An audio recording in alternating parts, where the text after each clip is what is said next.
Baik, saya akan buka kegiatan pada siang hari ini karena saya Muslim. Saya awali dengan Assalamualaikum warahmatullahi wabarakatuh. Waalaikumsalam Waalaikumsalam warahmatullahi warahmatullahi wabarakatuh. Waalaikumsalam. wabarakatuh.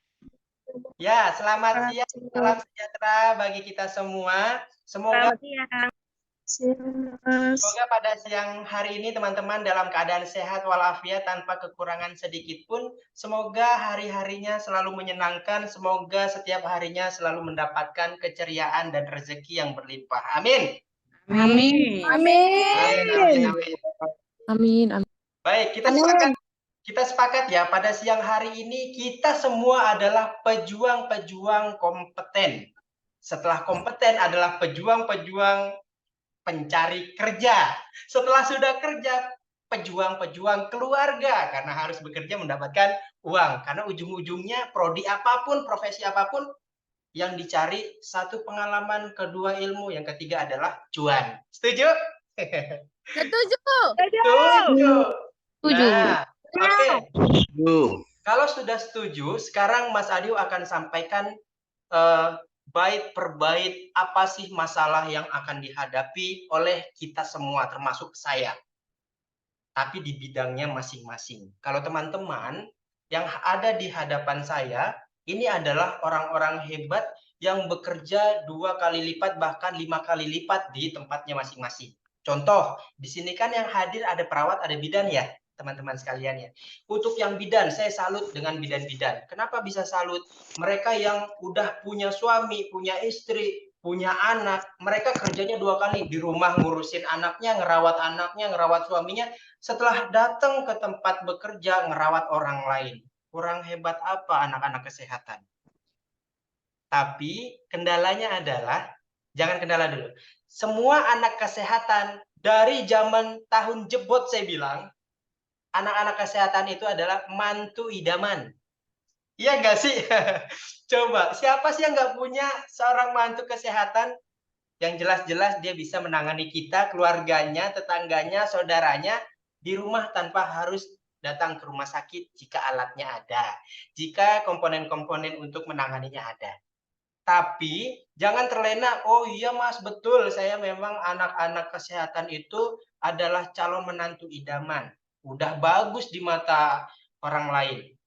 Tapi ada satu hal, ada satu kesempatan, ada satu situasi yang menentukan kita tidak menjadi menantu idaman. Apa Mas? Pada saat kita ikut uji kompetensi dan dinyatakan tidak kompeten. Nah sekarang saya tanya, boleh jawabnya di kolom chat aja ya teman-teman, supaya nggak bertabrak suaranya. Saya tanya, seandainya nanti teman-teman bekerja di rumah sakit, jangan bekerja dulu, seandainya teman-teman saudaranya ada yang sakit, ada yang ingin melahirkan, pengennya ditangani sama tenaga kesehatan yang kompeten atau yang tidak kompeten? Coba ketik di kolom chat, kompeten atau tidak. Tuh, teman-teman bisa jawab. Ini bukan jawaban dari saya nggak ngetik, tuh tangannya ada di layar, 2 di atas kepala, nih saya pegang kepala. Nyatanya teman-teman juga demikian. Bukan orang awam saja yang ingin ditangani oleh tenaga kesehatan yang kompeten. Tentunya nakes pun nantinya akan dinyatakan pengennya dirawat, dilayani oleh tenaga kesehatan yang kompeten. Kenapa kalau misalnya ditangani sama orang nggak kompeten? Nggak mungkin juga, karena orang yang tidak kompeten tidak akan bisa bekerja di rumah sakit. Iya ya? Karena kalau misalnya nggak kompeten, nggak punya yang namanya STR. Kalau nggak punya yang namanya STR, pada saat mengapply lamaran kerja pun mungkin sudah tidak akan dibaca oleh HRD dari rumah sakitnya. Jadi sama-sama kita paham dan sama-sama kita setuju bahwa kita semua adalah calon tenaga medis, baru calon. Walaupun sudah beberapa punya klinik, mungkin beberapa sudah punya PMB, punya praktek sendiri, dan lain sebagainya.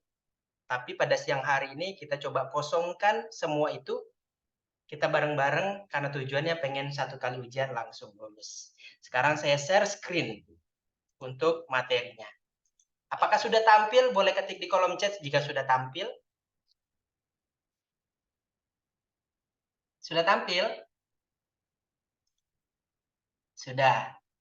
Oke. Sekarang kita Lihat di slide yang saya tampilkan ada teks yang mungkin teman-teman juga setuju ini dibahas, yaitu persamaan strategi menghadapi UKOM, komitmen lulus UKOM 1 kali ujian langsung lulus. Kira-kira kalau Mas Adiu ajak berkomitmen untuk teman-teman yang hadir di Zoom ini, sekitar berapa orang ini?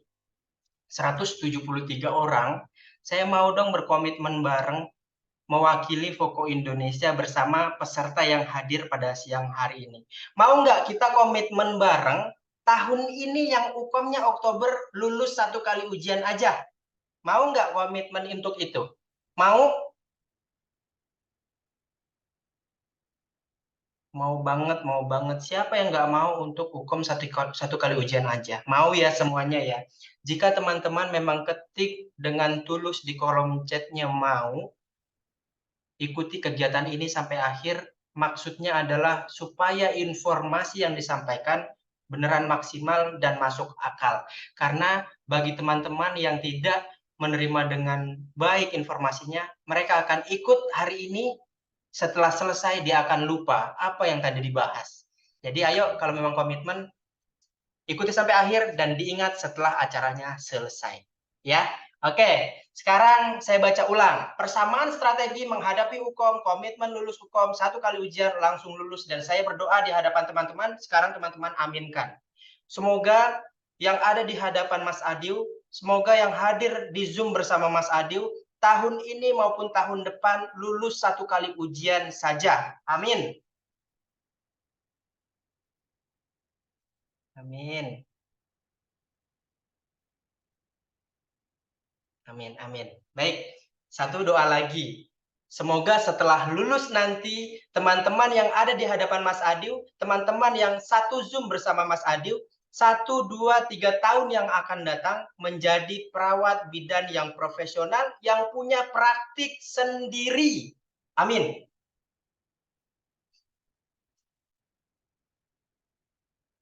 Amin, amin. Yang sudah punya praktik, praktiknya buka cabang dan praktiknya semakin jaya. Amin. Amin.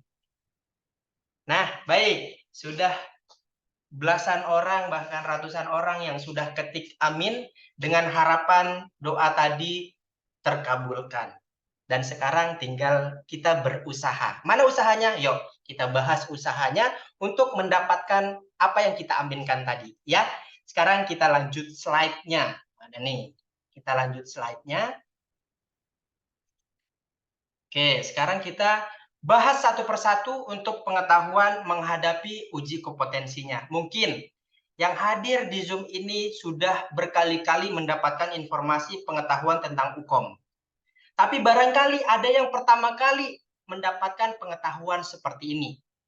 Untuk teman-teman yang sudah maupun belum mendapatkan informasi tentang UKOM, silakan disimak sampai akhir. Insya Allah, informasi yang saya sampaikan sama halnya yang disampaikan oleh dosen, tapi lebih detail sedikit.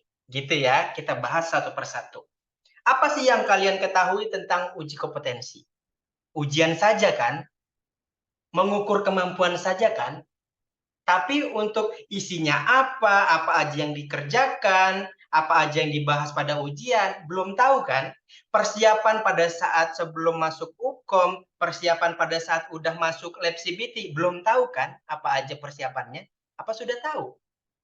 Mungkin beberapa sudah ada yang tahu, tapi mungkin juga ada yang belum tahu. Untuk yang sudah tahu atau yang belum tahu, silakan disimak. Insya Allah informasinya akurat. Oke, sekarang kita bahas uji kompetensinya. Bagi teman-teman yang baru pertama kali, wajib banget untuk dicatat. Kalau misal nggak mau dicatat karena males nyatat, juga boleh di-screenshot. Tapi pengalaman saya, menurut survei-survei yang ada pun, dengan cara kita menulis, ingatan lebih kuat dibandingkan hanya membaca ataupun melihat. Jadi kalau ditulis sambil lihat, sambil baca, ingatannya semakin kuat. Silahkan, boleh dicatat, boleh ditulis atau enggak. Itu hak kalian masing-masing ya. Sekarang kita bahas dasar dari uji kompetensinya. Nah, kalau Kak Ros sudah hafal nih sama materi ini nih. Kak Ros sudah berkali-kali dapat pengayaan seperti ini. Tapi buat teman-teman yang lain, saya anggapnya belum. Tanpa terkecuali saya anggapnya belum. Karena kalau dibahas sekali, 2 kali barangkali lupa. Tapi kalau nanti berkali-kali, akhirnya terbiasa jadi hafal sendiri. Layaknya kita belajar teori sama praktek, jagoan mana nih teman-teman? Teman-teman kalau misalnya menangani pasien, jagoan pada saat teori atau praktek? Jawabannya pasti praktek, karena praktek lebih mudah dibandingkan teori. Setuju ya? Setuju. Nah, mohon saya izin menjelaskan dasar dari pelaksanaan uji kompetensinya. Nih teman-teman. Bisa aja Mas Adi ini. Ya, jadi teman-teman gini. Pokoknya yang hadir di Zoom ini, saya mau di bulan Oktober nggak ada yang namanya tegang-tegang, khawatir, deg-degan, dan takut yang berlebihan. Karena udah dikasih tahu pada siang hari ini. Dasar dari uji kompetensi yang akan kita hadapi 3 jam dalam soal 180 soal, yang satu soal 1 menit itu sebenarnya nggak sulit, asalkan tahu ini. Kan apa-apa kita harus kenalan dulu. Kalau nggak kenal, kayaknya orang itu serem banget ya. Setelah kenal, kayaknya lembut banget. Saya waktu pertama kali ke Medan, saya ke Medan, turun ke bandara. Pada zaman saya ke sana 2018, turun dari bandara itu ketemu di depan banyak tukang bentor. Bahasanya keras-keras. Pada saat saya seminggu di Medan, saya pikir memang orang galak-galak. Ternyata memang bahasanya saja yang terlihat galak. Padahal orangnya baik-baik. Nah, sekarang kita kenalan sama Ukom yang katanya Ukom itu sulit, Ukom itu susah, Ukom itu banyak soalnya. Memang banyak.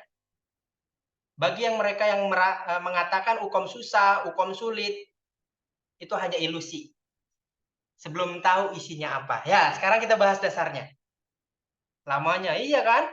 Nah, sekarang kita bahas dasarnya. Sebenarnya teman-teman, pada saat kita mengerjakan soal 180 soal tadi, yang diujikan cuma 3 hal. Tapi memang bercabang-cabang, beranak-anak. Tapi kalau udah tahu dasarnya, udah tahu apa yang diujikan, ya kita jadi terfokus. Oh, dari 180 soal ternyata yang diujikan ini. Nah, sekarang kita bahas dulu supaya nyambung aja. Karena kalau sambil dengerin doang, takutnya malah lupa. Nih saya sambil coret-coret, lihat ke layar. Ya, fokus ke layar. Jadi pada saat Ukom nanti yang diujikan adalah pengetahuan kita selama kuliah di kampus bertahun-tahun itu. Tuh, pertama pengetahuan. Apa Mas pengetahuannya? Ya, udah jelas Mas, kalau pengetahuan saya juga tahu. Tapi nggak semuanya tahu pengetahuan yang diujikan apa aja, gitu. Pengetahuan yang diujikan materi kuliah selama kita di kampus. D3, 3 tahun. Profesi bidan atau profesi nurse, 5 tahun, misalnya gitu ya. Nah, pengetahuan yang diujikan, misalnya bidan. Bayi baru lahir, materinya diujikan. Nifas diujikan, tentang hormon diujikan, persalinan diujikan. Jadi materi kebidanan yang selama ini kita pelajari itu diujikan dan dimasukkan ke dalam 180 soal tersebut. Jadi logikanya kalau kita udah tahu ternyata soal Ukom itu adalah soal materi yang kita pernah pelajari, pada saat ngelihat soal jadi udah tahu, udah tenang. Karena sebelumnya udah ada persiapan. Oh, ternyata pada saat Ukom nanti materinya yang keluar soal hormon paling banyak, tentang kehamilan, persalinan paling banyak. Ya udah, saya mau fokus belajar 3 hal tersebut. Boleh kayak gitu. Coba sebelum kalian tahu tentang dasar yang saya jelaskan tadi, pengetahuan yang akan diujikan tadi, sebelum kalian tahu ini, pasti kalian yang ada di benaknya nanti Ukom itu ngerjain soal. Soalnya 180, waktunya 180 menit. Ya udah kayak gitu aja.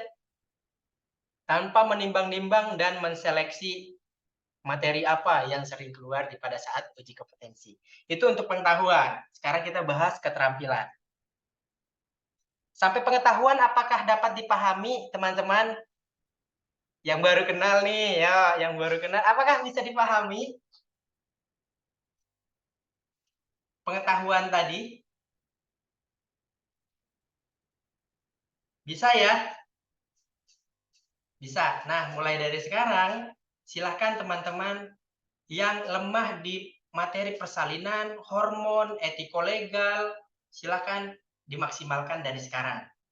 Khawatirnya nanti ketemu soal, ternyata soal itulah yang tidak mengerti. Nanti ujung-ujungnya hitung kancing atau di skip dulu, di next dulu soal yang paling mudah. Ya, silakan persiapkan. Catat itu. Kalau teman-teman punya catatan kecil untuk target sendiri, top. Tapi kalau cuma denger, ngeliat, terus dapat pengetahuan sedikit, habis itu lupa, ya jangan deh. Buang-buang waktu kalau kayak gitu caranya, ya. Nah, Mas Adio pengennya ketemu pada hari ini, siang ini, pengennya ada ilmu dan manfaat yang dibawa pulang. Walaupun kita di rumah masing-masing nih. Oke, keterampilan kita bahas. Pada saat nanti mengerjakan 180 soal, keterampilan yang diujikan apa sih, Mas? Kadang-kadang kita kalau baca soal kasus, mau UTS, UAS, maupun tryout kemarin di kampus, kita kan baca soal gini ya, mau perawat maupun bidan. Seorang laki-laki atau seorang perempuan datang ke rumah sakit dengan keluhan bla bla bla bla. Atau seorang laki-laki dengan luka bakar datang ke rumah sakit diantar saudaranya dengan keluhan bla bla bla bla. Nah, dari setting tempat, dari alat yang dipakai, dari kondisi yang terjadi di ruang pasien, itu semuanya diujikan. Karena pada saat kita PKL, yang kemarin zaman-zamannya PKL, itu semuanya juga diujikan. Masang kateter itu baiknya berapa derajat, terus pasang aboket, dan lain sebagainya, itu semuanya diujikan.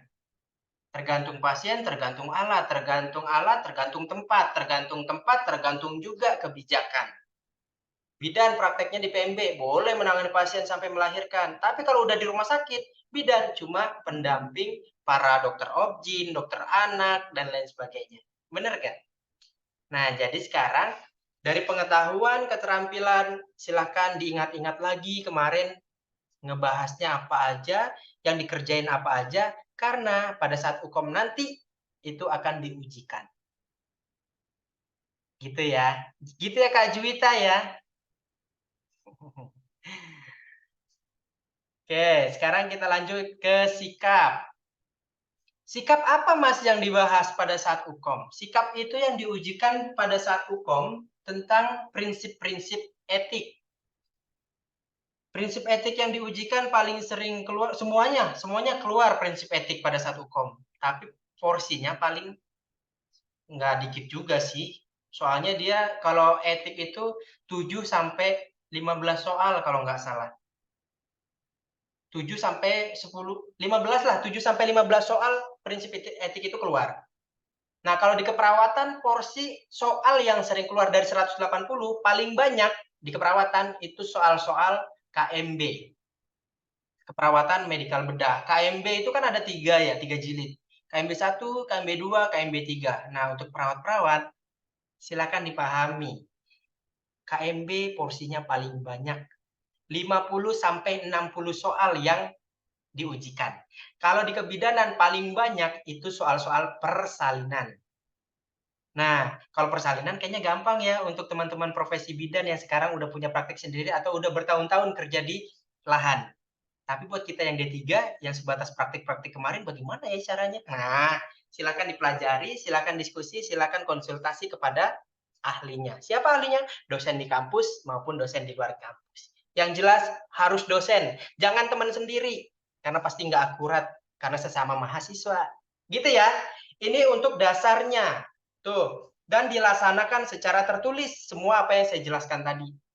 Mulai dari pengetahuan, keterampilan, sikap, itu diujikannya secara tertulis, bukan praktik. Andai semua yang saya bilang tadi adalah praktik, oh kalian udah danggak gini. Gampang, hukum mah gitu ya. Tapi mohon maaf, soal 180, waktu 180 menit, satu soal 1 menit, adalah soal ujian tertulis. Jangan tertulis deh. OSCE aja kemarin yang praktek susah atau gampang? Yang udah OSCE, coba. Teman-teman yang sudah OSCE, kemarin ujiannya gampang atau susah? Coba, yang sudah OSCE. Tuh, OSCE aja susah, apalagi yang tertulis. Tapi saya mau tanya, pasti ada dong di antara teman-teman yang kemarin OSCE ujiannya gampang. Kenapa bisa gampang? Pasti kalian persiapan. Sama halnya seperti UKOM. Kalau kalian persiapan, kalau kalian latihan berkali-kali, sering, akan terbiasa. Jadi kuncinya cuma perlu pembiasaan doang. Nggak susah UKOM itu. Nanti kita buktikan pada saat kita membahas soal ya. Kita ngerjain soal nanti. Oke, sekarang saya hapus dulu untuk dasarnya. Sekarang lanjut ke berikutnya, slide berikutnya, yaitu tujuan uji kompetensi diadakan. Tidak lain tidak bukan untuk melindungi masyarakat, untuk menjamin bahwa perawat maupun bidan yang bekerja di suatu instansi rumah sakit bisa menjalankan tugasnya dengan maksimal tanpa terjadi hal-hal yang tidak diinginkan. Ini tujuannya, teman-teman pasti paham juga lah. Sekarang kita bahas pelaksanaannya. Kan tadi saya sengaja tuh di awal tanya kapan UKOM-nya. Ternyata ada yang tanggal 7, tanggal 8, tanggal 9, ada yang tanggal 28. Bagi yang belum tahu, tanya dosen penanggung jawab UKOM di kampus. Jangan sampai diem-diem aja. Karena yang mau UKOM kalian, yang mau kompeten itu kalian. Yang mau dapat STR itu kalian. Dosennya nggak perlu dapat STR. Karena dosennya udah STR duluan dari kapan tahu. Gitu ya. Bahkan dosen pun zaman sekarang masih ada yang kuliah loh. Dosen yang mengajar kita nih teman-teman D3 nih, coba pegang omongan Mas Adib. Kalau teman-teman bidan ataupun perawat D3, sekarang masih ada yang ikut UKOM. Yang ngajarin teman-teman sekarang di kampus, dosen D3 di kampusnya pasti ada yang masih UKOM, yang harus ikut UKOM. Karena yang ikut Voko Indonesia nggak cuma mahasiswa aja. Ada beberapa dosen yang ikut bimbingan di Voko untuk mengikuti ujian profesinya, yaitu UKOM profesinya. Nah, pada hari ini kan ada yang UKOM yang pesertanya dari D3 dan profesi ya. Nah, barangkali ada Bapak Ibu dosen yang hadir di Zoom ini. Mohon izin, bukan bermaksud untuk menggurui, tapi ini saling sharing aja bahwa informasi yang saya dapatkan adalah informasi yang terjadi di lapangan. Kenapa saya bisa tahu lapangan? Karena saya dari tahun 2018 udah keliling masuk ke kampus-kampus, ketemu Sekprodi, Kaprodi, direktur, sampai ke dekan pun saya diskusikan. Kenapa UKOM ini terjadi? Kenapa kelulusan UKOM semakin banyak yang tidak lulus? Karena per tahunnya 20.000 orang. Itu udah pasti. Setiap tahunnya 20.000 orang yang nggak lulus. Dan kebanyakan yang nilai IPK-nya tinggi-tinggi. Kenapa kok nilai IPK tinggi-tinggi kok bisa nggak lulus? Karena mereka terlena sama nilai IPK-nya. Karena di treatment di kampus bahwa, nih informasinya, UKOM itu nilai lulusnya dibagi dua. Nih catat, kelulusan UKOM nilainya dibagi dua. Satu, nilai IPK diambil 60%. Jadi kalau IPK-nya di bawah 3, udah pasti UKOM-nya harus banget nilainya bagus. Tapi kalau IPK-nya bagus, ya wajib juga harus dinilai UKOM-nya itu bagus juga. Tapi kalau misal IPK-nya udah bagus, terus UKOM-nya nilainya jelek, masih ketolong sama IPK-nya. Tapi kalau IPK-nya bagus, IPK-nya jelek, UKOM-nya jelek, siapa yang mau bantu? Jelas-jelas UKOM itu yang nilai orang pusat, bukan dosen kita di kampus. Kalau seandainya yang koreksi adalah dosen kita di kampus, mungkin dikasih dispensasi. Ada yang namanya remedial biasanya. Tapi UKOM nggak ada remedial. Kalau gagal, ulang, gagal, ulang, gagal, ulang. Tapi ada batasnya. Setiap tahun 3 kali. Dan maksimal sampai 5 tahun. Baru kalau 5 tahun nggak lulus-lulus, maka katanya doang, nggak tahu bener apa enggak. Nama teman-teman dihapus dari dikti sebagai mahasiswa kesehatan. Wah, serem ya. Tapi nggak tahu informasi bener atau enggak. Saya cuma dengar dari dosen, beberapa dosen saja. Gitu. Nah, pelaksanaan uji kompetensinya, kalau nggak mau tanya dosen, mau cari dari sekarang, silakan ketik di browsernya Permendikbud nomor 2 tahun 2020 tentang tata cara uji kompetensi mahasiswa bidang kesehatan. Semua anak-anak kesehatan itu melaksanakan UKOM. Nggak cuma perawat, nggak cuma bidan. Farmasi, dokter umum, dokter gigi, ahli gizi, semua nakes itu melaksanakan UKOM. Gitu. Apakah suara saya sampai sini masih terdengar jelas, teman-teman? Mohon izin responnya. Mohon dibantu. Apakah suara saya masih jelas?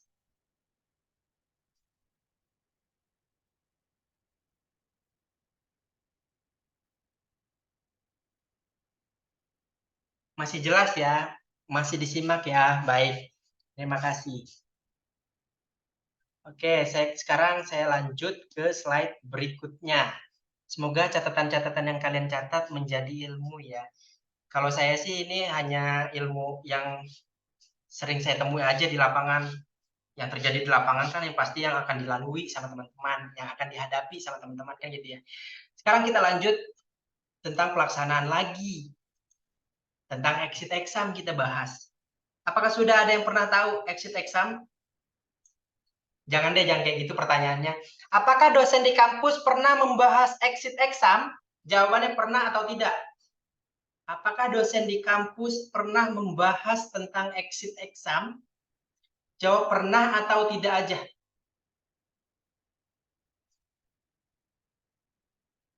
Pernah, pernah. Nah, berarti informasinya kan udah tahu ya. Efek dari exit exam ini udah tahu dong apa?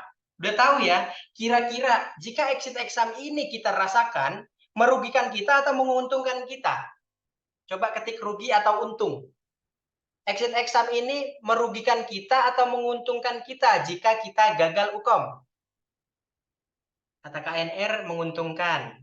Kak Alia menguntungkan. Jika kita tidak kompeten, exit exam ini merugikan atau menguntungkan? Jika kita tidak lulus UKOM, merugikan atau menguntungkan? Banyak yang bilang menguntungkan. Iya, betul. Merugikan. Kalau sampai Mas Adiu ikut UKOM nggak lulus UKOM, merugikan Mas Adiu. Kenapa? Mas Adiu kuliah 5 tahun sebagai profesi nurse. Tapi pada saat diuji 3 jam, terus nggak lulus, dinyatakan tidak layak menjadi seorang perawat. Kok bahasanya tidak layak? Ya gimana? Orang nggak punya STR, nggak bisa bekerja, ilmunya nggak bermanfaat untuk orang lain. Akhirnya gimana? Ya sia-sia. Habis duit, habis kita. Betul Kak Eva. Habis duit, habis waktu, tenaga juga lelah, betul. Emang sih 5 tahun, tiba-tiba kita udah mau UKOM aja ya. Emang sih waktu nggak terasa. Cuma kalau kita hitung-hitung, cuma kita flashback ke belakang, iya juga ya. Uang yang udah dikeluarin udah sekian. Waktu yang udah dikeluarin sekian. Rasa kangen, rasa rindu karena merantau kuliah di beda tempat. Jadi jauh sama orang tersayang, ya enggak? Kalau menurut saya itu merugikan. Kalau sampai saya tidak kompeten. Jelas-jelas saya mendapatkan ilmu, menimba ilmu selama bertahun-tahun, ternyata diujikannya hanya 3 jam. Jika 3 jam saya tidak lulus, maka ilmu saya selama 5 tahun saya timba dianggap sia-sia. Kenapa sia-sia? Ilmunya nggak bermanfaat buat orang lain. Cuma dipakai sendiri. Sia-sia. Ya, jadi maksud saya tidak bertujuan untuk menakut-nakuti, tidak bertujuan untuk memberikan efek yang membuat teman-teman down, tapi untuk memotivasi supaya lebih sadar lagi bahwa UKOM perlu persiapan. Iya Kak Eva, betul Kak Eva. Nah, karena sudah dikasih tahu sama dosennya di kampus tentang exit exam, sekarang saya ulangi. Bener nggak nih informasi dari Foko nih? Bener nggak nih yang disampaikan sama Mas Adiu nih? Persis nggak sama yang disampaikan sama dosen? Kalau persis, perlu khawatir teman-teman sekalian yang ada di Zoom. Tapi kalau nggak persis, berarti informasinya bohongan. Ya, sekarang kita bahas exit exam-nya. Exit exam adalah peraturan dan kurikulum yang sudah diterapkan pemerintah per tahun 2021. Jadi tahun-tahun sebelumnya 2020, 2019, 2018, 2017 dan seterusnya, mereka itu angkatannya tidak merasakan exit exam. Mereka itu wisuda duluan, kerja duluan, baru ikut UKOM. Tapi kalau sekarang UKOM duluan, wisuda baru kerja. Nah, langsung aja deh, saya next. Ini kendalanya yang merugikan teman-teman. Saya nggak tampilin semua, saya bahas 3 hal aja. Khawatirnya kalau saya tampilkan semua masalah yang akan dihadapi, nanti khawatir menimbulkan kekhawatiran yang berlebihan. Jadi 3 aja, tapi 3 hal ini sudah bisa membuat kita melek bahwa kita harus mempersiapkan UKOM. Jika tidak meraih predikat kompeten, maka dinyatakan tidak bisa mengikuti wisuda. Tadi ada mahasiswa bilang angkatannya ada 23 kan tadi. Anggaplah jangan angkatan kalian. Di luar sana misalnya ada 25 mahasiswa. 25 mahasiswa, 5 orang misalnya nggak lulus. 5 orang ini nggak diwisuda. Cuma 20 orang aja yang diwisuda. Tapi 5 orang ini ikut wisuda nggak? Enggak. Tapi diundang nggak? Diundang. Tapi hanya sebatas penonton. Apa nggak kasihan untuk 5 orang tadi? Jadi saran saya satu angkatan saling rangkul. Mana yang temannya yang kurang semangat dalam mempersiapkan UKOM, ajak. Misalnya ada, Anissa, kamu UKOM loh besok bareng kita, kok kamu santai-santai sih, nanti kalau kamu nggak lulus UKOM, kita nggak wisuda bareng loh. Boleh bilang kayak gitu, supaya terpacu, supaya ada tekanan, supaya ada keterpaksaan. Karena semua hal yang kita tidak suka, semua hal yang kita hadapi, pasti kita tidak suka. Coba, ada nggak yang suka ngerjain ujian 3 jam? Ada nggak? Ada yang suka nggak ngerjain ujian 3 jam depan komputer? Ada yang suka nggak? Coba ketik di kolom chat. Kalian nggak suka. Kak Liberata juga nggak suka. Tuh, udah jelas. Kita tidak suka menatap layar 3 jam, apalagi mengerjakan soal. Apalagi ujian. Tapi kalau nonton film, kira-kira 3 jam kurang atau enggak? Pasti kurang dong. Kalau nonton film pasti kurang dong, karena suka. Ya enggak? Nah, sekarang kita balik. Buat UKOM ini kita suka ngerjainnya. Gimana caranya? Nanti saya buktiin. Saya berani jamin teman-teman yang tadinya nggak suka UKOM, nggak suka ngerjain soal UKOM, saya jamin setelah nanti kita bahas bareng jadi suka. Saya berani jamin. Nah, sekarang kita bahas ini dulu. Yang kedua, tidak bisa mendapatkan STR jika tidak lulus UKOM. Sedangkan STR ini dibutuhkan oleh pihak rumah sakit untuk melihat Mas Adiw ini kompeten atau tidak. Toh lembar STR itu kan 1 lembar. 1 lembar itu ada foto kita, ada keterangan data kita, namanya Adi, dari Jakarta, telah lulus UKOM, dinyatakan kompeten. Begitu.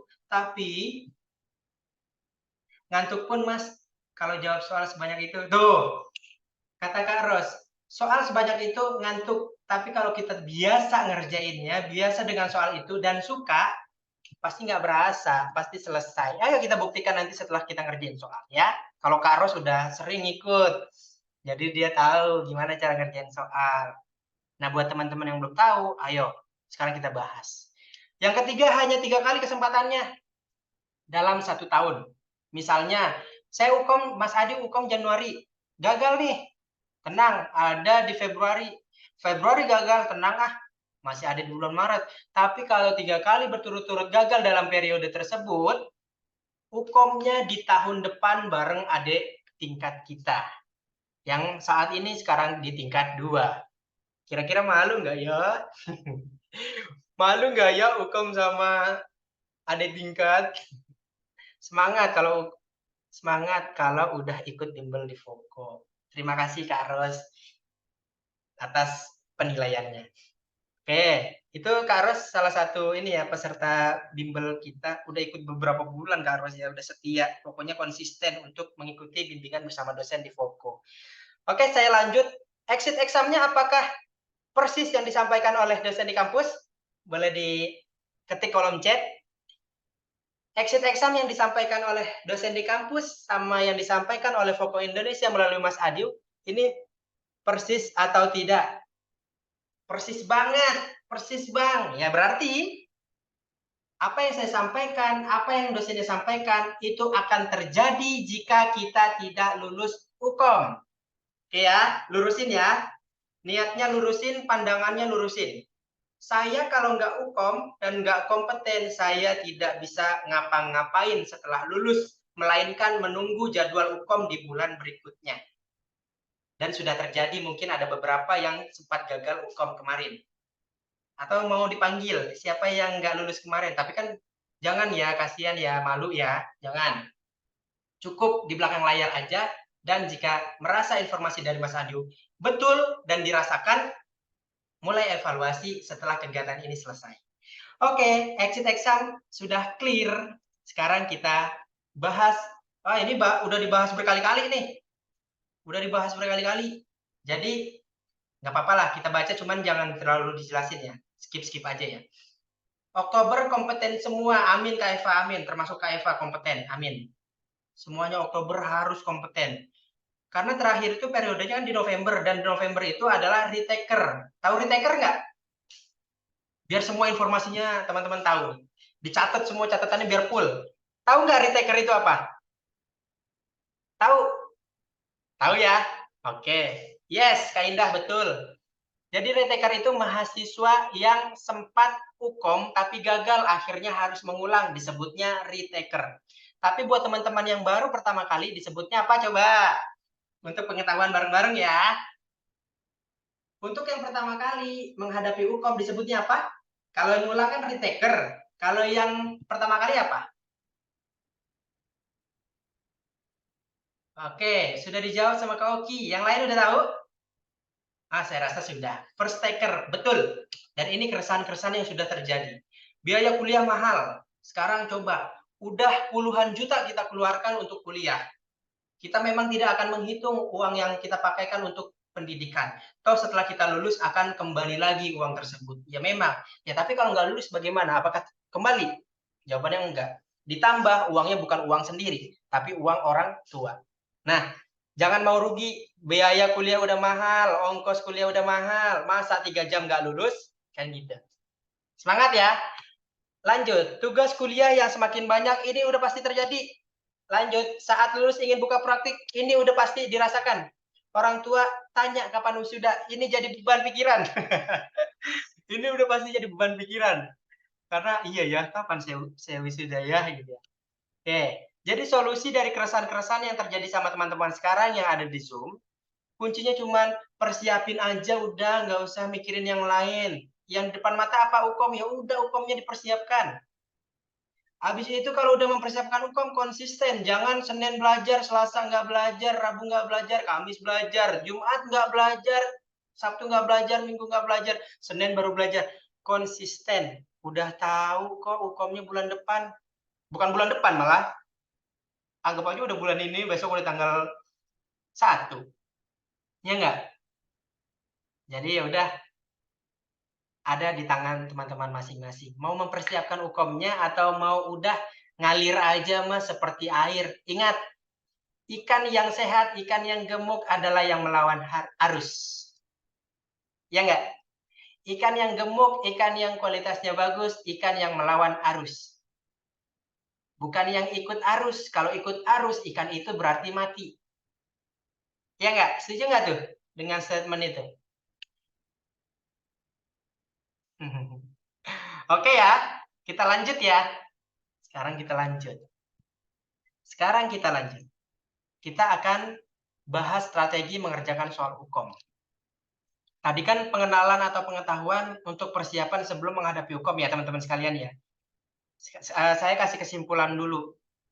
Bahwa yang tadi sudah dibahas, teman-teman yang hadir di hadapan Mas Adil, yang hadir di dalam Zoom bersama Mas Adil, kesimpulannya adalah teman-teman harus mempersiapkan hukum dari sekarang, jangan nanti-nanti. Yang kedua, perbanyak soal-soal hukum untuk dilatih di rumah.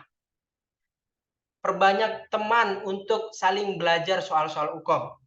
Karena kita tidak tahu bagian mana keberhasilan kita pada saat hukum nanti.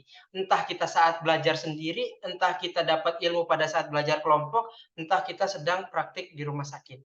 Intinya ilmu persiapan hukumnya dipersiapkan jangan sendirian kalau bisa. Kalaupun sendirian harus punya referensi yang kuat. Misalnya contoh Mas Adi punya soal. Soalnya harus ada referensinya. Dari mana soal ini dibuat? Siapa yang ngebuat? Ya, kalau nggak ada itu jangan. Tapi insya Allah soal yang dikeluarkan oleh Foko Indonesia itu selalu berkualitas, selalu bisa dipertanggungjawabkan, dan tidak menjamin soal tersebut keluar pada saat hukum. Tapi kalau keluar, alhamdulillah. Lihat aja di Instastory Foko Indonesia di Instagramnya. Banyak yang lulus dan mengatakan soal hukum atau soal tryout yang dikerjakan pada saat di Foko itu banyak yang keluar. Tapi jangan dianggap bocoran. Anggap untuk tolak ukur untuk latihan. Gitu ya. Sekarang saya lanjut slide-nya. Sekarang kita ngerjain soal. Soal ini selalu saya bahas karena yang saya bisa bahas hanya soal ini. Ya. Ini yang mudah dibahas soalnya. Sekarang kita ngerjain soal untuk perawat dulu. Mau? Teman-teman perawat ketik mau, habis itu kita ngerjain soal bidan. Habis itu kita bahas tips dan triknya. Nah, setelah udah tahu caranya, tipsnya, baru nanti Mas Adi akan berikan soal untuk teman-teman kerjakan. Kan udah dikasih tipsnya nih. Bisa nggak ngerjain yang soal berikutnya? Gitu ya? Mau ya? Oke. Aduh, Mas Adi lupa ambil air minum lagi. Oke. Mau? Oke, kalau mau saya matikan kolom chatnya. Saya mau seakan-akan teman-teman ini sedang mau mengerjakan soal UKOM. Ya, saya mau teman-teman yang hadir menghadap ke layar adalah orang-orang yang memang mau lulus UKOM. Jadi posisikan diri kita adalah peserta UKOM yang sekarang mau ngerjain soal UKOM. Jadi tantangannya wajib menjawab benar, gitu ya. Oke, kalau udah siap saya matikan kolom chatnya. Nanti saat soal tampil saya kasih waktu satu soal 1 menit biar seakan-akan seperti soal UKOM, mengerjakan UKOM. Saya matikan kolom chat sudah dan sekarang silakan untuk teman-teman perawat mengerjakan soal perawat. Dimulai 1 menit dari sekarang.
Tiga, dua, satu, silahkan dijawab di kolom chat jawabannya untuk teman-teman perawat.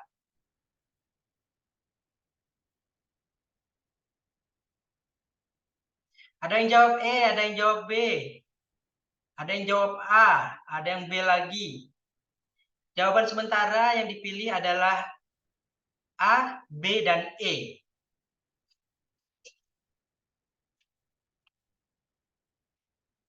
Mungkin ada jawaban yang lain.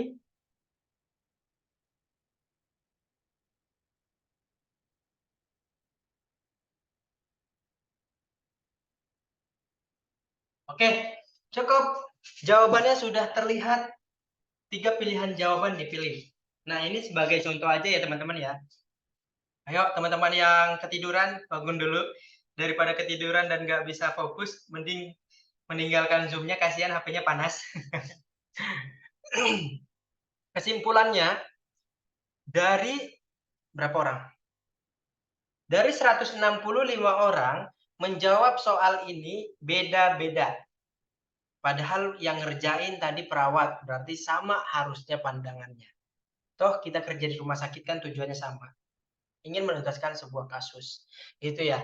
Jadi, ini gambaran kalau teman-teman tidak mempersiapkan UKOM karena tidak tahu cara ngerjain soal UKOM, baiknya seperti apa. Selain harus kita ngerjain cepat, tapi juga harus tepat memilih jawabannya. Oke, disimpan jawabannya, diingat jawabannya masing-masing, betul atau salahnya kita bahas. Ya, saya tanya dulu, kan ada beberapa yang baru pertama kali ya ketemu sama Mas Adiu dan mengerjakan soal bersama Mas Adiu seperti ini. Saya tanya deh yang baru pertama kali ngerjain soal UKOM seperti ini, atau udah pernah ngerjain soal UKOM, tapi baru pertama kali ketemu Mas Adiu di Foko. Ada nggak? Jawab ada atau tidak. Ada nggak di antara teman-teman yang ngerjain soalnya itu bacanya dari perawat? Jadi bacanya tuh perawat sedang mengunjungi desa endemik DBD 1 bulan terakhir terjadi 9 kasus. Ada nggak yang bacanya kayak gitu? Dari awal sampai akhir cara bacanya kayak gitu ada nggak? KTS, berarti KTS bacanya dari awal sampai akhir. Kak Christian bacanya dari awal sampai akhir. Oke. Kak Alia enggak. Oke, Kak Rini enggak. Kak Diki ada. Kak Raye ada. Kak Sri dari apakah? Oke. Sip. Sekarang buat yang pertama kali tahu dan mengerjakan soal hukum seperti ini, mohon dicatat, mohon banget. Supaya nggak lupa, karena cuma ngelihat, ngedengerin, takutnya lupa setelah kegiatan selesai. Mohon dicatat. Judulnya, strategi menjawab soal kasus. Silakan dicatat dulu. Strategi menjawab soal kasus udah. 1, ayo. Sekarang kita 1. Bentar, saya hapus dulu. Strategi yang pertama, tulis aja 1 ya. 1, baca dulu pertanyaan dan diingat, pada saat hukum nanti, pertanyaan-pertanyaan hukum itu, pertanyaan kayak gini. Kan yang harus dibaca pertanyaan. Bacanya hanya seperti ini aja. Pada saat hukum yang diminta adalah tindakan utama, paling tepat, paling benar. Pada saat hukum kayak gitu semuanya. Coba silakan nanti dipelajari. Bukan dipelajari, dibuktikan. Pada saat ngerjain tryout kayak dari kampusnya atau dari luar kampusnya. Hukum itu soalnya selalu utama, tepat, paling benar. Jadi baca soalnya, apakah tindakan keperawatan utama? Jawabannya cukup sampai yang utama, tepat, paling benar. Kenapa Mas kok baca pertanyaannya dulu? Coba, kalau kita lagi di rumah sakit, sedang praktek, sedang bekerja, ada pasien datang, kira-kira langsung ditangani pasiennya? Enggak ditanya dulu pasiennya kenapa? Pasti ditanya dulu kan? Sama. Hukum itu sama seperti praktik, cuman bentuk ujiannya tertulis, kan tadi udah disampaikan. Gitu ya. Jadi yang pertama, baca pertanyaan. Dan baca pertanyaannya sampai yang paling utama, paling tepat, dan paling benar. Oke. Kalau pertanyaannya sudah naik, yang kedua triknya adalah observasi kasusnya. Kaji dulu kasusnya. Ya. Pertama baca pertanyaan, yang kedua kaji kasusnya.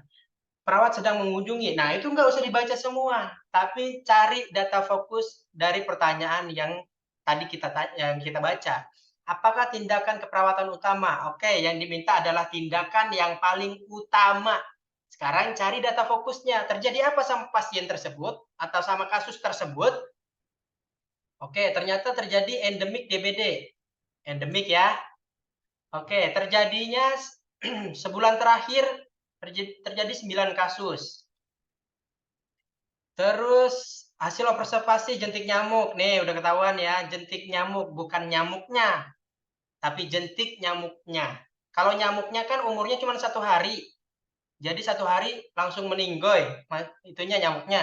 Tapi kalau jentik kan dia ada proses untuk menetas menjadi nyamuk. Jadi akan lebih panjang waktu dia untuk hidup. Mulai dari jentik sampai ke hidup menjadi nyamuk senior. Gitu ya. Oke, sudah. Hasil wawancara. Oh nih, tokoh masyarakatnya mengatakan enggan jika diajak melakukan 3M. Udah jadi penyakit kan?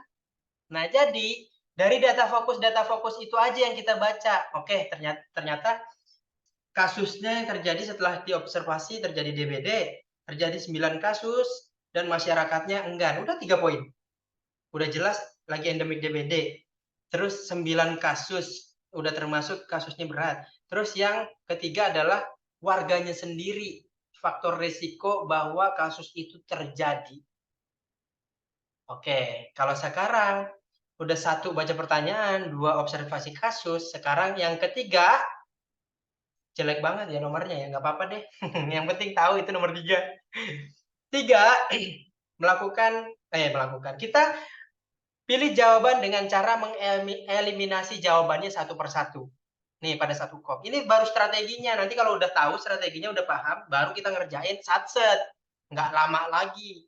Melakukan PSN, kita evaluasi ya dari yang paling atas dulu. Atau yang paling bawah juga boleh, terserah kalian cara gampangnya kayak gimana. Ada yang jawab A, melakukan PSN, pemberantasan sarang nyamuk. Berarti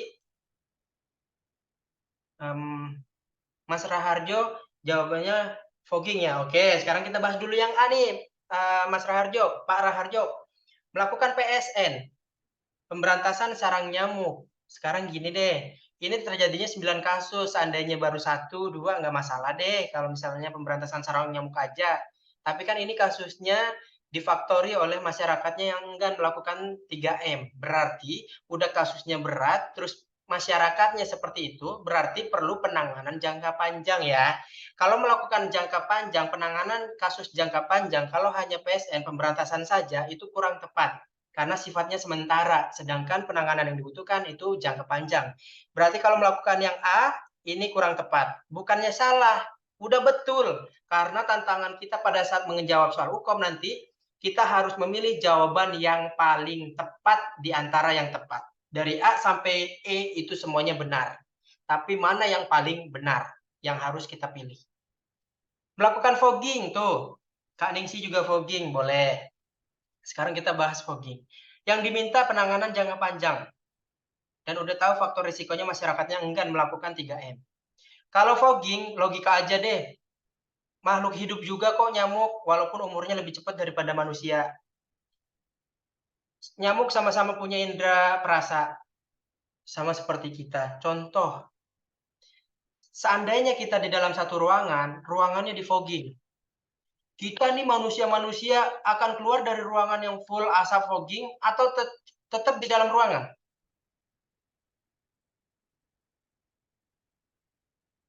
Keluar kan?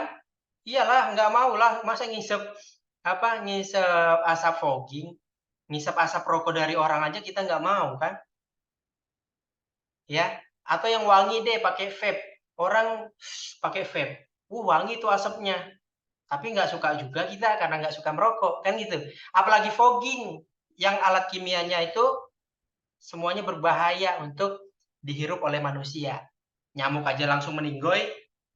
Ya kalau manusia nggak langsung meninggoy, puyeng-puyeng dikit. Oke, melakukan fogging berarti bukan jawaban yang paling tepat. Udah betul tapi kan permintaannya yang diminta paling utama. Jadi jawaban B ini kurang tepat ya. Sekarang yang C. Membagikan lotion anti nyamuk. Ini nggak ada yang milih tadi. Sekarang kira-kira ada yang mau milih nggak? Jawaban C. Ada yang mau milih nggak setelah udah dapat pembahasan tadi? Yang C ada yang mau milih? Kita pakai lotion aja mas kalau kayak gitu. Ada nggak yang mau pilih itu? Nggak ada? Ya udah sekarang kita bahas. Logikanya, oh Kak Nur Santi mau ya? Pilih yang C ya? Oke, sekarang kita bahas. Penanganannya butuhnya jangka panjang. Berarti kita pakai lotionnya harus secara rutin. Ya, nggak bisa Senin kita pakai, Selasa nggak pakai. Ya Selasanya berarti kita digigit nyamuk dong. Selasanya berarti kita kalau nggak bersih-bersih, nyamuknya akan hidup lagi dong. Sia-sia dong kita hari Senin kerja bakti kalau ternyata hari Selasanya nyamuk hidup kembali. Ya, kalau kita pakai lotion anti nyamuk secara rutin, yang terjadi sama kulit kita selain iritasi, merah, tipis kulitnya, yaitu glowing. Glowing dan wangi.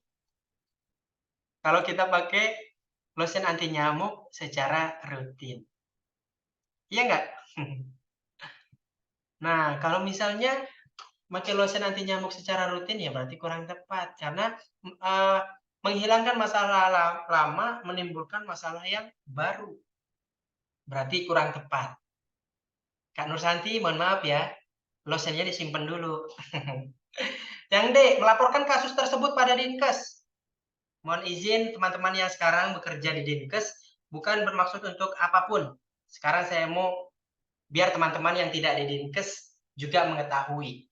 Sekarang gini, misal terjadi kasus di suatu desa seperti ini, kita lapor ke Dinkes, apakah pihak Dinkes langsung datang ke lokasi?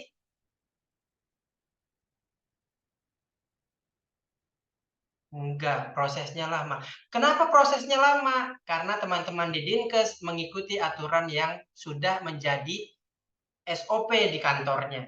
Contoh, kita mau fogging, ya berarti pakai alat fogging, pakai bahan kimia. Berarti apa yang harus diisi? Formulir penggunaan alat, permintaan alat, dan lain sebagainya.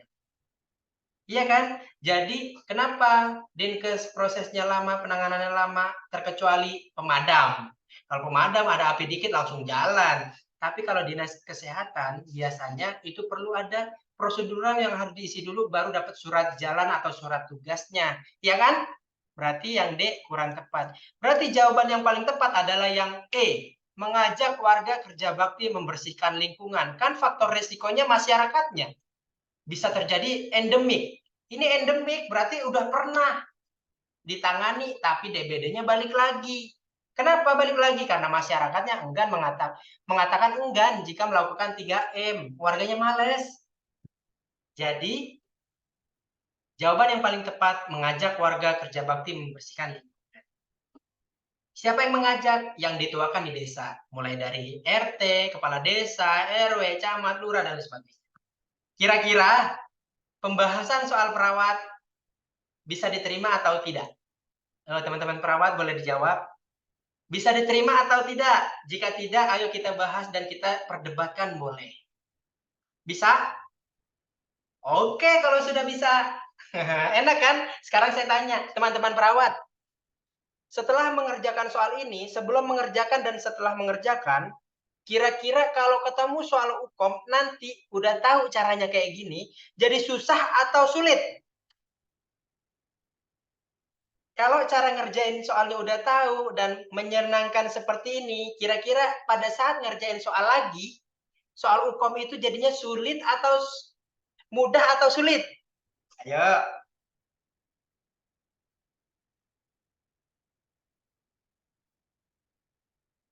Tuh.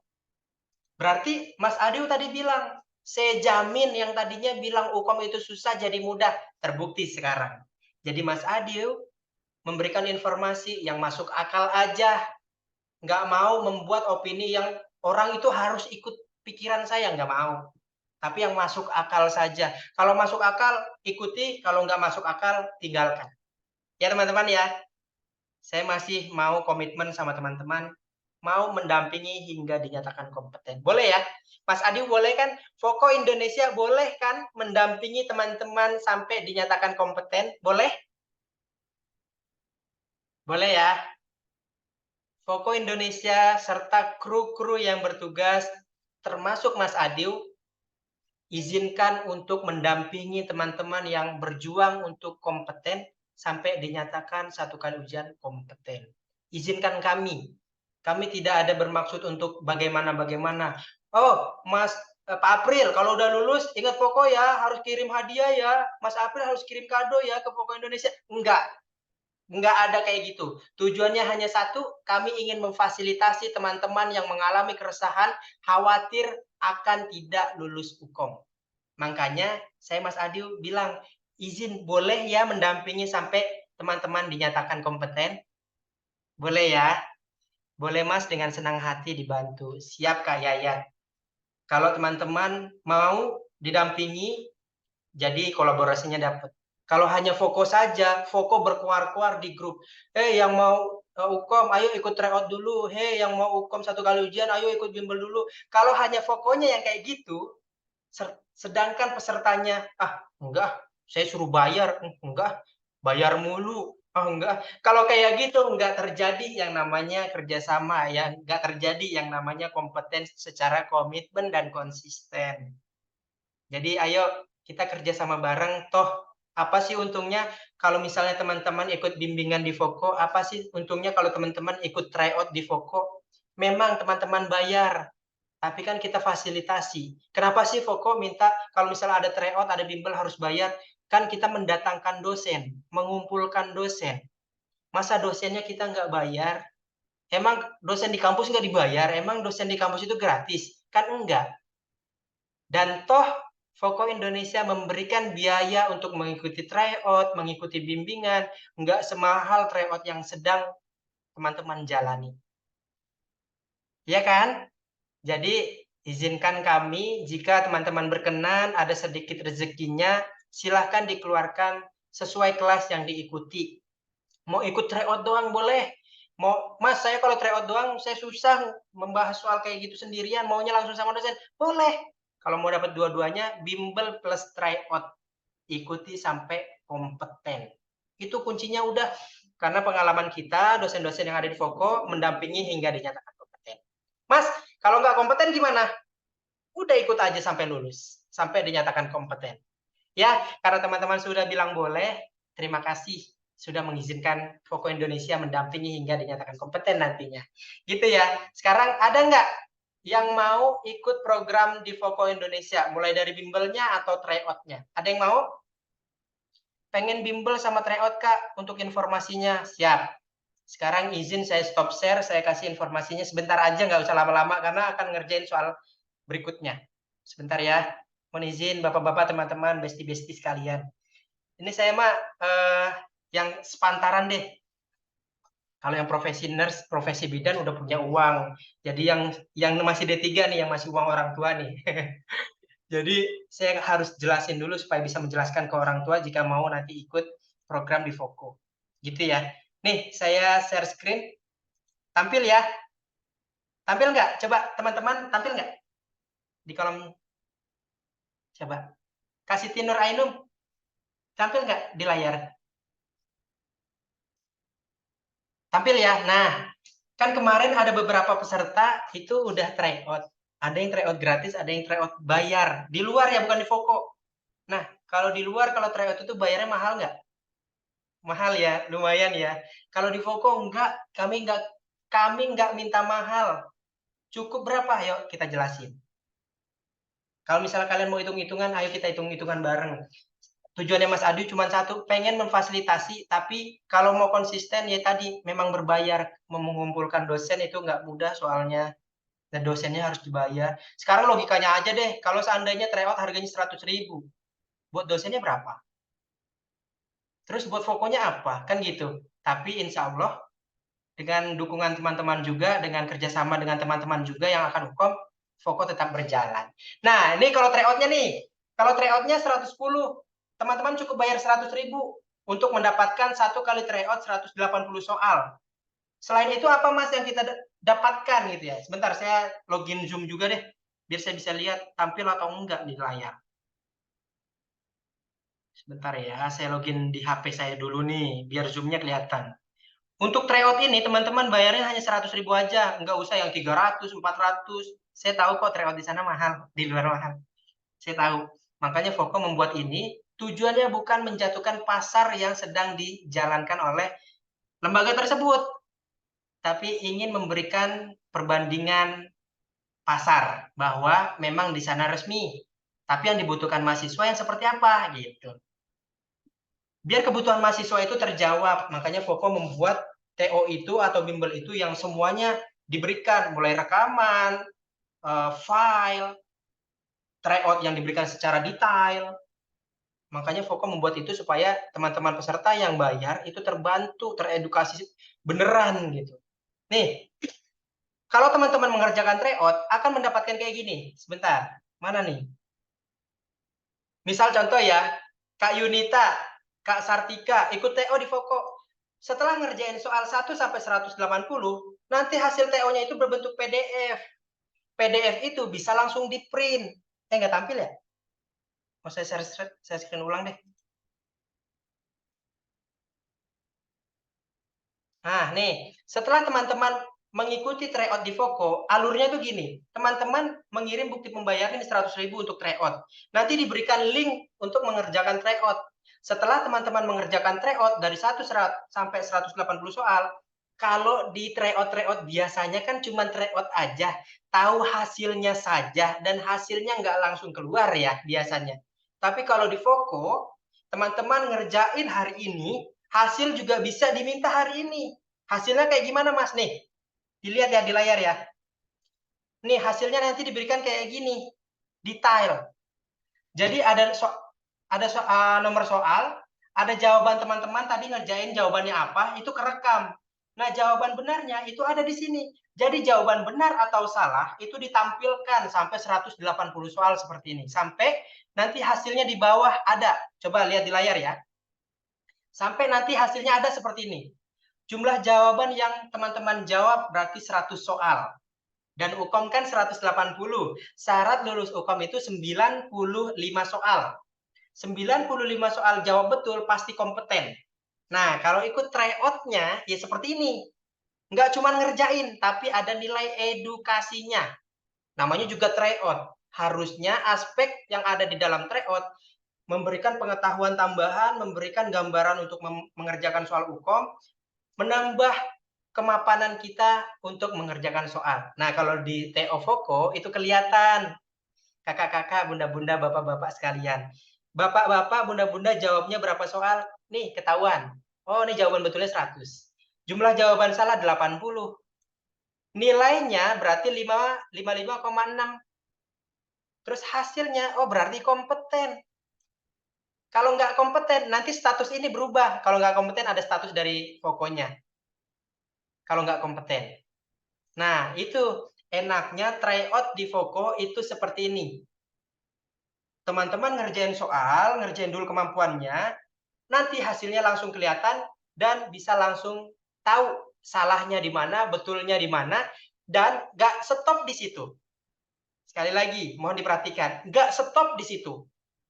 Setelah teman-teman mengerjakan, tahu salah benar, setelah tahu kompeten atau tidak kompeten, diberikan pembahasannya seperti ini. PDF juga. Kalau mau di print, nggak usah ngedit ulang. Langsung aja print. Nih, tinggal Ctrl P, langsung aja print. Tuh.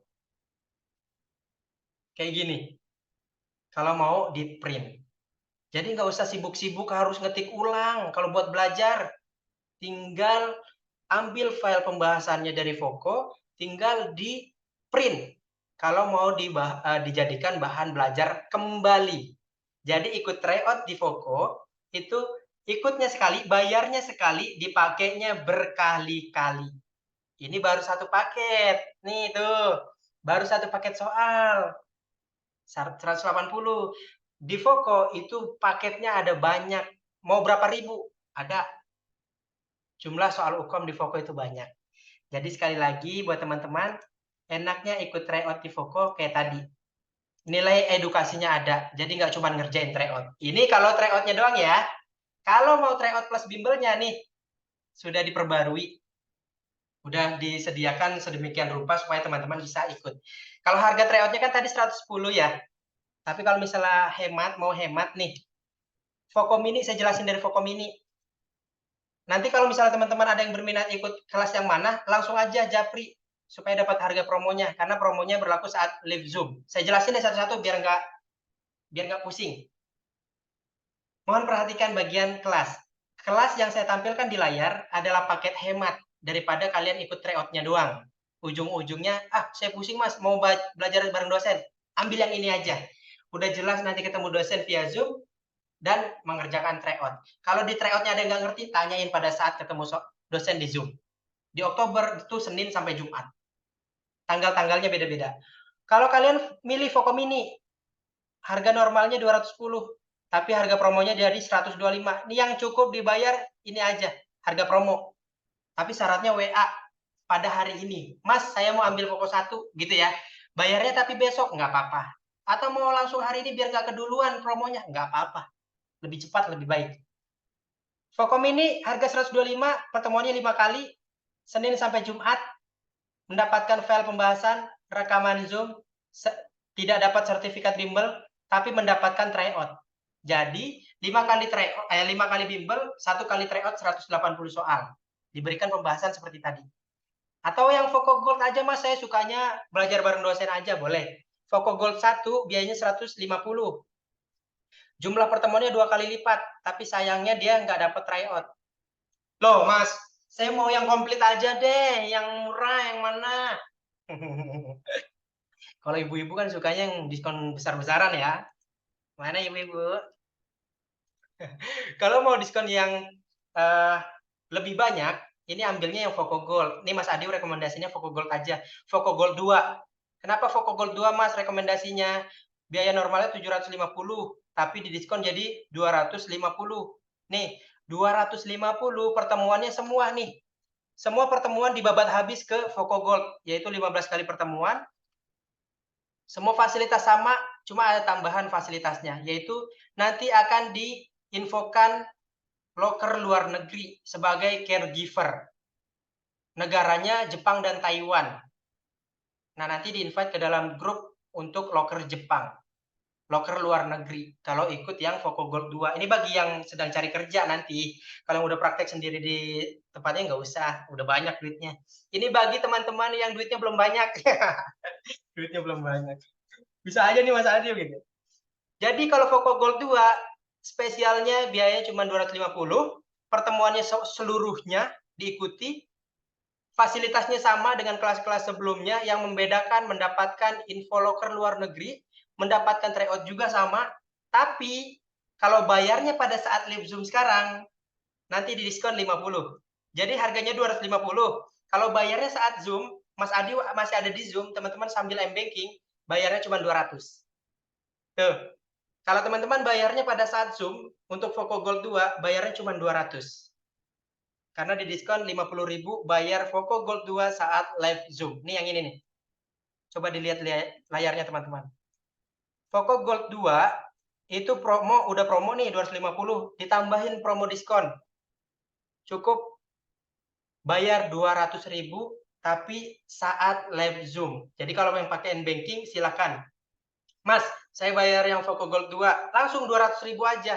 Tapi kalau setelah Zoom selesai bayarnya 250. Ini promo 50.000-nya, promo tambahannya pada saat live Zoom aja. Ya. Saya sambil baca kolom chat, kayaknya ada pertanyaan. Saya kasih kesimpulan dulu. Dari kelas yang saya tampilkan, dari mulai TO-nya aja atau Bimbel plus TO, menurut saya rekomendasinya adalah Bimbel plus TO. Toh bedanya cuma berapa ribu ya? Iya kan? Nah, sekarang saya baca pertanyaan di kolom chat. Alhamdulillah sudah ikut TO Voco dengan hasil kompeten. Moga di hukum juga bisa kompeten. Amin Kak Selvi. Kak Selvi ikut TO-nya berapa kali? Kalau misal Kak Selvi masih penasaran untuk menguji lagi dengan soal yang berbeda, WA admin ya yang kemarin ya. Nanti boleh ngerjain TO yang berbeda Kak Selvi. Ya. Alhamdulillah di TO Voco udah kompeten ya. Hasilnya udah diminta Kak Selvi. Hasil pembahasannya udah diminta ke Mas Izan. Kalau belum diminta ya, pokoknya teman-teman pada saat ngerjain terus selesai langsung minta aja, nggak apa-apa. Ya, Kak Eva, Mas, hasil TO-nya belum ada. Kak Eva, baca link deskripsi di grup. Deskripsi grup itu ada langkah-langkah untuk mendapatkan hasilnya. Jadi kalau teman-teman nanti udah dapat link TO dari Voco, itu boleh langsung dapat hasil. Langsung minta hasilnya, nggak pakai nunggu lama-lama. Jadi bisa dipakai buat belajar, mau langsung di print juga boleh. Kak Jensi, Maino. Maaf Mas, kalau saya ambil sekarang tapi bayarnya tanggal 12, boleh nggak ikut? Kelasnya dimulai tanggal 2 ya Kak? Kelasnya dimulai tanggal 2 tuh. 2 sampai 6 Voco Mini. Kalau Gold 1 tanggal 2 sampai 13. Kalau Gold 2 dari tanggal 2 sampai tanggal 20 Oktober. Jadi kalau Kakak bayarnya tanggal 12 Oktober, berarti kelasnya udah lewat banyak Kak. Jadi saran saya mending hari ini atau sebelum kelas mulai. Kan mulainya kelas tanggal 2. Jadi mau tanggal 1 bayar nggak apa-apa. Yang penting keep dulu kunci promonya dulu. Dengan cara apa? Chat adminnya. Mas Adiu atau Mas Alvin. Mas, saya daftar ya di link. Gitu. Nanti linknya saya kasih setelah ini selesai. Kak Eva mau print soal? Iya Kak, minta ke Kak Izat ya. Nomornya ada di deskripsi grup. Langsung di print aja kalau udah dapat dari Mas Izat. Kak Lestari, Mas mau nanya, yang untuk 6 kali pertemuan ada nggak? Soalnya ujiannya tanggal 7. Ambil yang Voco Mini aja. Ambil yang Voco Mini atau Voco Gold 1 boleh, Kak Lestari. Ambil yang Voco Mini aja, Kak Lestari. Itu bimbel sampai sebelum Kakak Ukom, dan malam ini ngerjain TO, biar enak. Kalau ada soal TO yang nggak ngerti, pada saat bimbel tanya sama dosen. Tuh, enak kan? Kalau bahasnya kayak gitu. Oke. Lanjut pertanyaan berikutnya Kak Jensi Maino. Maaf Mas, kalau saya ambil, oh ya ini udah tadi ya. Bayarnya kemana Bang? Nih, bayarnya ke sini ada rekening. Nanti linknya saya kirim ya. Di link yang akan saya kirim kan tampilannya kayak gini, milih kelas. Kalau misalnya mau tahu suasana kelasnya kayak gimana, tonton aja nih ada videonya. Nih. Tuh ya. Nanti ditonton aja videonya di link yang saya kirim nanti. Nanti tapi terus pilih kelasnya, mau yang tryout only atau yang ini belum diganti, saya ganti dulu, nanti setelah ini saya ganti pilihan kelasnya. Setelah ini saya ganti. Tapi kalau terlanjur teman-teman udah ada yang daftar, nggak apa-apa, pilih yang Voco Gold aja, tinggal konfirmasi Mas, saya ikut Voco Gold 1 atau 2 ya. Ya teman-teman ya. Bayarnya kemana nih rekeningnya? Ke Mbak Andini. BCA atas nama Andini Dwi Juliani, atau kalau mau e-wallet juga ada nih, kalau e-wallet pakai Dana, Gojek, Shopee, tuh sini nomornya.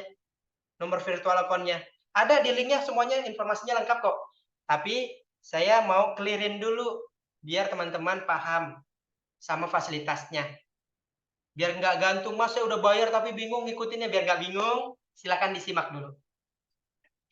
Kak Nurul bayarnya ke rekening yang tampil di link ya, nanti saya kasih linknya.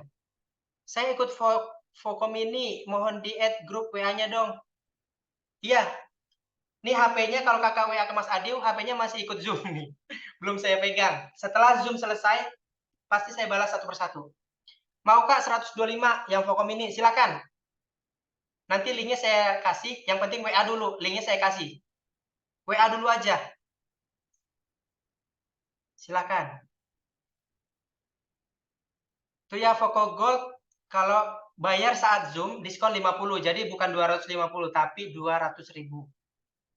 Untuk yang transfernya besok ya, nggak apa-apa Kak. Tapi WA dulu Kak Nuryati, supaya promonya Kak Nuryati tetap dapat. Kak Nuryati ya, dari Tiga Sismadi, transfernya besok nggak apa-apa. Tapi WA adminnya supaya di-keep bahwa Kak Nuryati dapat promo pada saat live Zoom. Kak, kalau jam 19.20 nggak bisa ikut Gold 2 karena kerja gimana? Kalau misalnya Kak Asih nggak bisa ikut kegiatannya, kan itu dapat tryout. Ngerjain tryoutnya enak, dapat pembahasannya. Tapi kalau misalnya berhalangan hadir pada saat Zoom, nggak masalah juga Kak. Karena apa? Pada saat Kakak nggak hadir, nanti di grup akan dikirim file pembahasan yang sedang dibahas pada saat malam itu, dan rekaman Zoom-nya juga. Jadi Kakak dapat file soal lagi selain tryout tadi, dapat file Zoom, bimbel, sama rekaman bimbel. Gitu. Jadi nggak ketinggalan kelasnya tetap. Tapi enaknya kalau langsung ikut pada saat Zoom, bisa tanya jawab kalau misalnya nggak ngerti. Kalau misalnya ada yang nggak paham. Hai Kak, sorry mau daftar Fokom ini untuk bidan. Siap. Kak siapa ini ya? Setelah ini saya balas ya semuanya ya, yang WA ya. Kak Jensi Maino, ya saya mau ambil yang Fokom ini. Silakan Kak Jensi. Kak Nuryati, WA saya ada di sini Kak. Di paling bawah. Nanti link yang saya kirim ada nomor saya. Nih, atau di screenshot dulu, atau dicatat dulu boleh, silakan di screenshot. Sambil saya di-save dulu, sambil saya bacain pertanyaan-pertanyaan. Kontak adminnya yang mana? Nih, yang sedang tampil di layar, ada Mas Alvin dan Mas Adio. Kalau mau langsung ke saya boleh. Setelah ini saya langsung balas. Yang mengirim bukti transfer langsung saya kirim ke grup dan saya kirim link TO-nya. Mau dikerjain hari ini boleh, mau kerjain besok boleh, atau kapanpun silahkan dikerjakan. Tanpa mengikat waktu, kalau belajar di Foko enak ya. Kalau lagi kerja jadi nggak buru-buru, aduh harus ngerjain TO lagi. Nggak. Kapan waktu kosong silahkan dikerjakan. Hukum tanggal 8. Nah, yang hukumnya tanggal 7, 8, 9, Fokom ini aja saran saya. Minta link. Atau saya kirim linknya di sini aja kali ya. Gimana? Linknya saya kirim di sini aja atau gimana? Enaknya teman-teman. Biar langsung daftar, tinggal bayar aja nanti. Coba di kolom chat dong. Mau linknya langsung dikirim di sini aja atau pada saat teman-teman PC saya? Atau mau di sini aja biar pas PC langsung kirim bukti TF? Langsung aja ya? Oke. Siap. Siap, bos-bosku. Teman-teman yang hadir nih bos saya sekarang. Karena saya melayani teman-teman. Sabar ya, saya kirim link pendaftarannya. Sebentar, saya ambil dulu. Linknya ada di... Wow. Yang WA saya ternyata banyak, tapi saya balasnya nanti ya. Saya ambil link pendaftaran doang. Iya, sabar Besti. Sampai ada yang telepon. Takut kehabisan promo, iya memang. Promonya ya, takutnya habis ya. Nih, saya kirim di kolom chat. Tapi pertanyaan udah terjawab semua belum tadi ya? Mas, saya mau ikut Foko Gold 2. Kak Aznurul, kalau ambil Foko Gold 2, bayar pada saat Zoom lagi berlangsung, 200 aja, jangan 250. 200.000 aja yang Gold 2. Jangan 250, tapi bayarnya pada saat Zoom sekarang. Jadi kirim bukti transfernya sekarang. Biar langsung di-invite ke Foko Gold 2. Mas, ini kita webinar ada TO juga nggak, Mas? Kak Indah. Ini setelah ini kita ngerjain soal lagi, tapi nggak TO 180 soal. Selesainya mau berapa jam? Jam berapa kita selesai kalau dibahas 180? Ya Kak Indah ya, maaf ya. Nih, linknya saya kirim ya. Silahkan disalin, terus kirim ke temennya dulu boleh, atau ke grup angkatannya boleh. Silakan, tuh linknya saya kirim. disalin dulu boleh atau langsung daftar boleh. Ini saya pakai HP-nya Bayan. Silakan.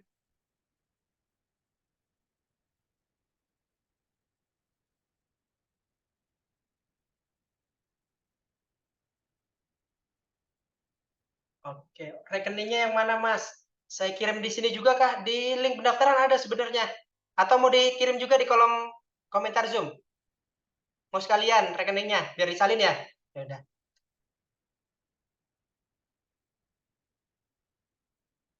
Silakan, rekeningnya BCA. Kalau misalnya mau ke Dana itu ada di link ya. Silahkan. Yang kirim bukti transfer langsung saya invite ke dalam grupnya ya. Jadi aman, nggak kehabisan slot kelas. 1, 2, 3. Ini baru 7 orang yang kirim bukti transfer, berarti baru 7 orang yang bisa di-invite ke dalam grup. Silakan yang belum ya, yang mau saja, yang mau belajar bareng di detik-detik terakhir ini. Ya. Apakah ada pertanyaan, teman-teman? Atau sedang lagi ngisi? Atau saya coba lihat deh, sudah berapa yang ngisi? Ada pertanyaan?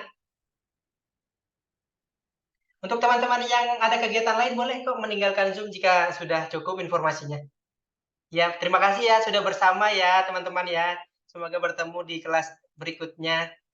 Berarti Kak, kalau Fokom ini diskon juga kan Mas? Diskon, tapi diskonnya nggak ada tambahan. Diskonnya itu tadi 100 berapa tadi ya? Mana tadi nggak kelihatan. Diskonnya jadi 125 untuk yang Fokom ini 125 dari berapa? Mas, soal bidan juga iya. Soal bidan dan perawat itu beda, dibedakan nanti. Nanti teman-teman ikut bimbelnya juga bimbel bidan, perawat ikut perawat, TO-nya TO bidan, TO-nya TO perawat gitu. Lanjut Mas soal yang bidan. Oke, mau lanjut atau ada yang mau bertanya dulu?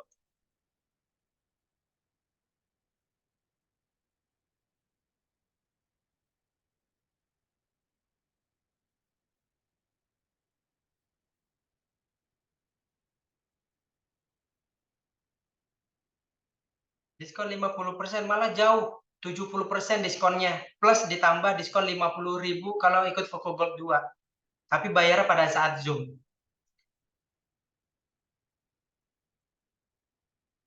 Nih, kelasnya Foco 125. Saya ganti dulu deh link yang tadi biar teman-teman nggak salah lihat.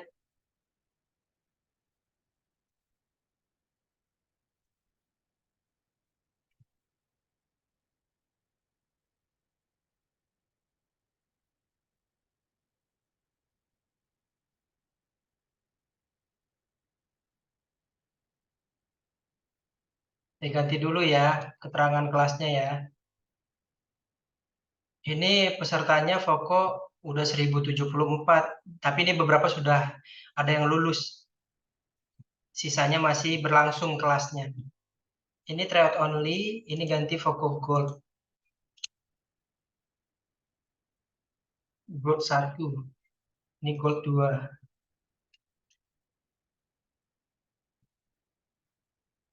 Oke, terima kasih yang sudah mengirim bukti transfer. Setelah ini saya langsung invite ke dalam grup ya. Oke, sudah diupdate kelasnya, silakan dipilih. Oh iya, ada Foco Mini tadi, lupa ya. Aduh, sebentar. Foco Mini.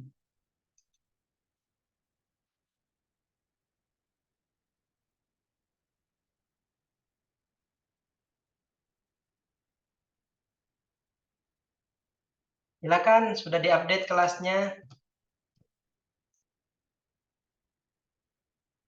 Kolom link pendaftarannya tadi disalin dulu, habis itu kita lanjut ngerjain soal nih. Berarti kalau Fokom ini tetap 125, iya 125. Jadi jangan bayar 100, berapa tadi normalnya? Jangan bayar normal, bayar harga promo aja. 125 untuk Fokom ini.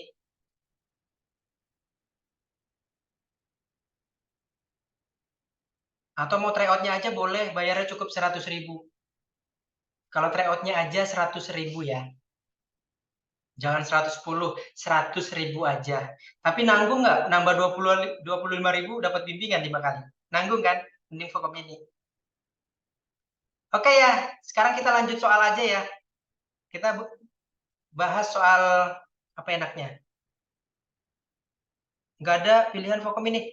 Di refresh Kak, sudah saya refresh. Saya udah perbarui kelasnya. Silakan, udah saya perbarui Kak, kelasnya ada Vkom ini, udah saya masukin tadi pilihannya. Di refresh ya Kak. Oke Kak, siap. Ini yang WA banyak. Alhamdulillah teman-teman antusias. Oke, sekarang kita lanjut dulu ya, fokus ngerjain soal lagi ya. Tadi kan udah tahu tips dan triknya, sekarang ngerjain soal lagi ya. Sekarang kita ngerjain soal maternitas aja deh. Ya, nggak apa-apa ya, soal maternitas ya. Oke, sekarang 1 menit. Saya matikan kolom chat dulu. Stop dulu yang nanya kelas. Karena waktunya udah habis ngejelasin kelas. Yuk, sekarang kita ngerjain soal. Silakan soal nomor 1 dimulai dari sekarang. Saya sambil bales-balesin yang WA saya.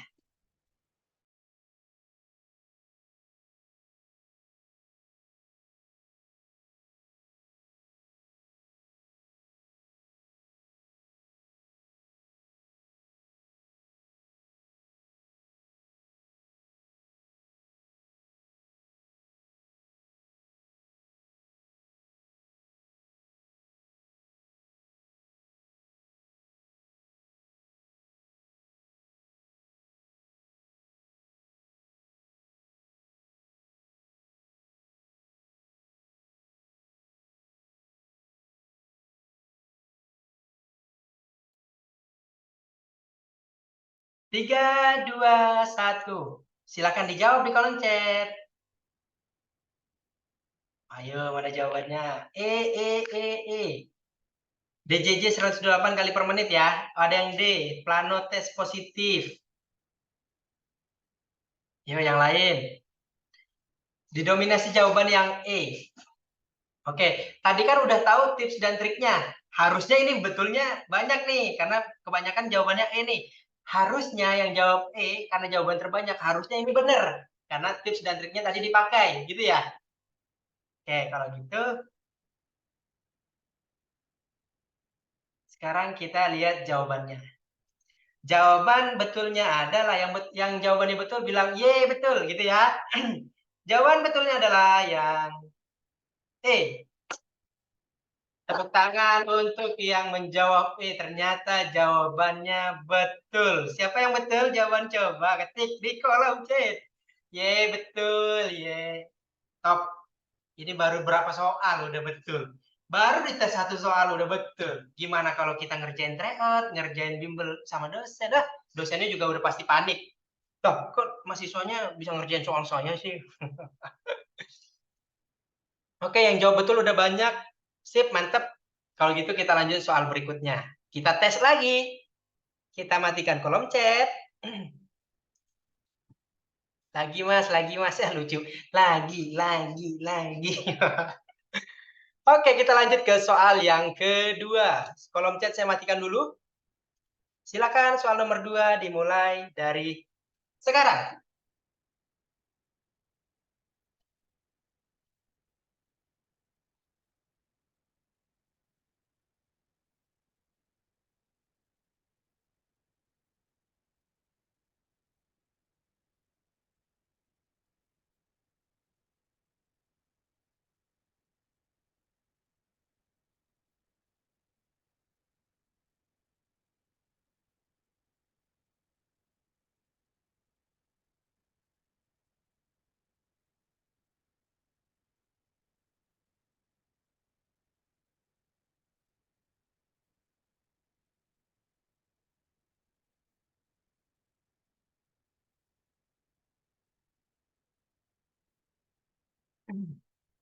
Tiga, 2, 1, silakan dijawab. Ayo, jawab. Ada yang jawab ada yang A, A lagi. Mulai beda lagi nih. Tapi didominasi jawaban yang E lagi. DJJ lagi nih. Bener gak nih? Kebanyakan E lagi nih. Kalau ternyata memang yang E, rata-rata semuanya E jawabannya betul, berarti tips dan trik tadi terpakai, terbukti keampuhannya. Terbukti keampuhannya ya Besti ya.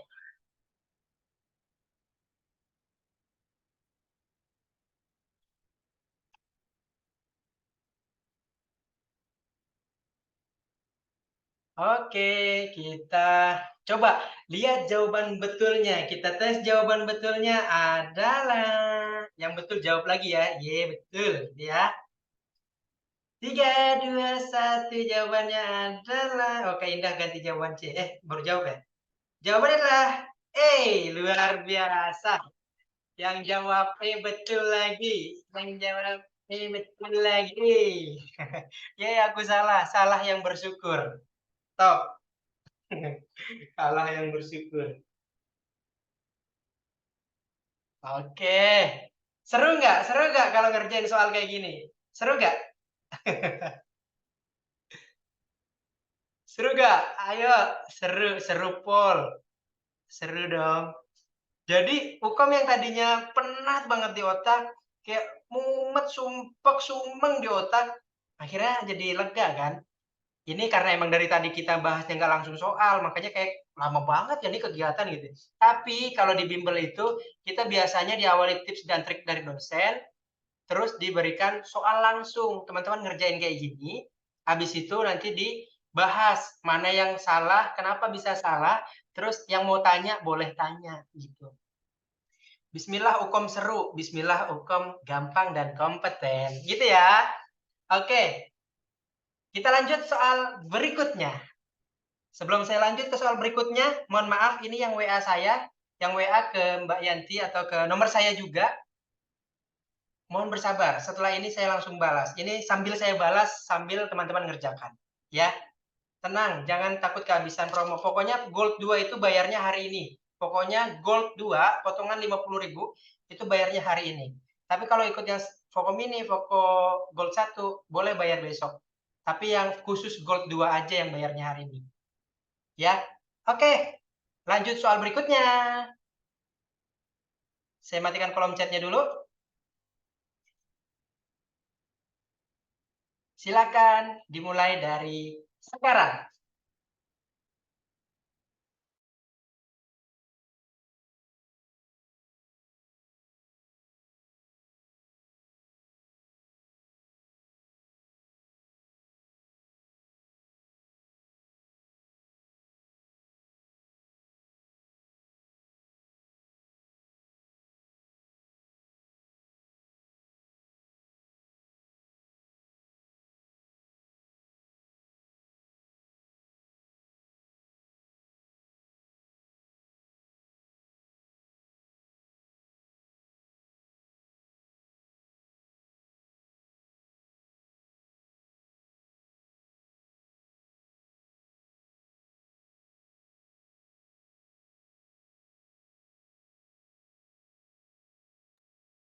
Tiga, 2, 1, waktunya habis. Ayo. Pak Agung jawabnya B, Kaningsi B. B lagi, B lagi, B lagi, B lagi. Wah, ini kebanyakan tadi udah betul 2 ya. Kebanyakan betul tuh yang 2 soal tadi.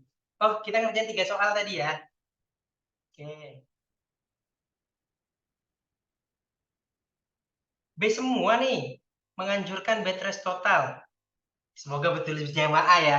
Semoga betul berjamaah. Mas Adi ini bisa aja nih. Lebay banget nih bawain acaranya nih. Ya kalau nggak kayak gitu nanti nggak asik, nggak cair suasana, ya nggak? Oke, jawabannya B semua. Sekarang kita lihat hasilnya. Jawaban betulnya adalah yes. Luar biasa, teman-teman. Lagi-lagi betul berjamaah. Berarti tips dan triknya terpakai dan ampuh. Luar biasa, top. Semoga ngerjain UKM-nya kayak gini ya. Semoga asik kayak gini ya. Semoga nggak ada halangan yang bikin teman-teman tuh kayak grogi atau Khawatir, semoga tidak ada. Semakin sering teman-teman belajar seperti ini, asik, seru, semakin tidak ingat bahwa hukum itu sulit. Semakin lupa bahwa hukum itu tidak mudah dikerjakan. Gitu ya. Kalau kayak gini cara belajarnya asik, seru, masuk akal, masuk ke logika, masuk ke otak, enak belajar. Ditambah tinggal sering-sering belajar, konsisten aja. Ya. Lagi atau cukup? Ayo. Lagi atau cukup? Lagi. Boleh? Kalau mau lagi boleh. Sebentar, saya siapin soalnya. Oke, satu lagi. Oke, Mas, lagi soalnya boleh. Nggak pelit kok. Nggak pelit-pelit kok. 20 soal ya, Bu. Kalau 20 soal saya nggak pulang-pulang, nggak ketemu sama dede bayi dong. Kebetulan Mas Adi baru punya bayi ya. Bayinya baru umur berapa hari? 25 hari. Lahiran di RS Petukangan, kalau ada yang praktik di situ. Ya, kalau ada yang praktik di situ, saya kemarin lahirannya di sana. Terima kasih teman-teman bidan yang membantu. Oke, lanjut soal lagi. Silakan dimulai dari sekarang, dikerjakan.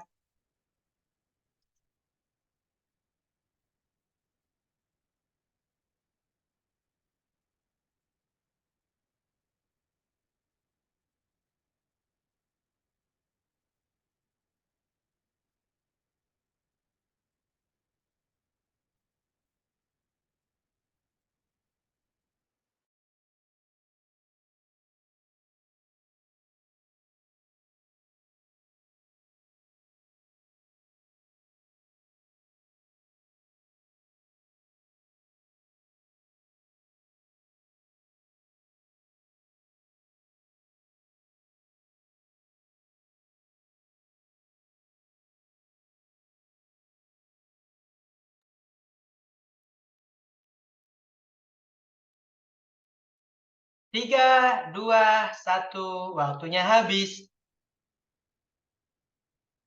Silakan dijawab di kolom chat. Jawabannya D, C, A, D, C.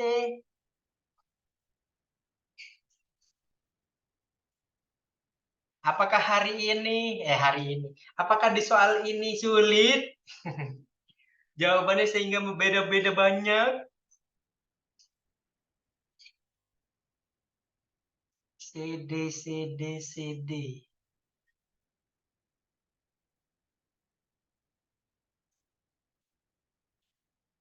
Oke, antara C dan D ya, memberikan antibiotik dan memberikan vitamin A ya. Oke, sekarang kita, ini mau dibahas nggak soal ini?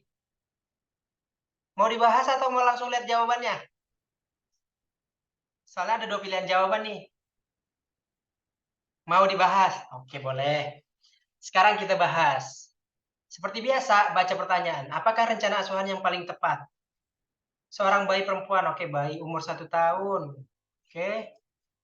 Demam sejak 2 hari yang lalu, menyusunya kuat, pemeriksaannya normal, dan tidak ada infeksi di mata, mulut tidak ada luka, terdapat ruam merah kecoklatan. Oke, siap. Apa yang terjadi sama kasus ini, teman-teman? Boleh ketik di kolom chat. Terjadi kasus apa pada bayi yang datang ke rumah sakit diantar ibunya ini? Dari data fokus yang kita baca, si bayi terkena penyakit apa?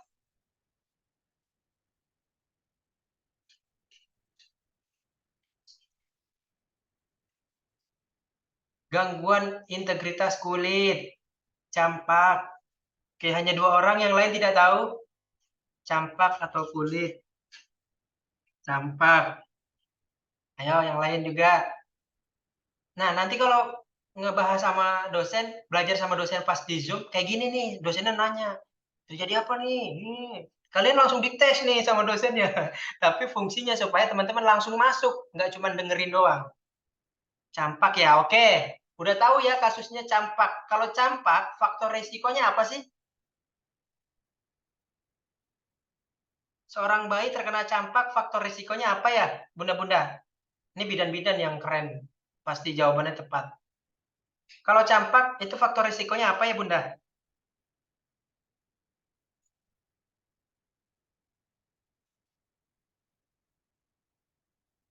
Kayak ada yang bilang demam.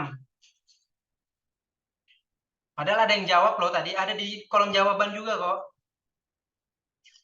Oke, faktor resikonya kekurangan asupan vitamin A. Nah, ayo, jawaban yang benar berarti yang mana nih? Faktor resikonya yang terjadi sama si bayi, kekurangan asupan vitamin A. Jadi jawaban betulnya apa? Jawaban betulnya adalah yang D, memberikan vitamin A. Karena vitamin A itu dibutuhkan bagi penderita campak, gitu ya. Tuh.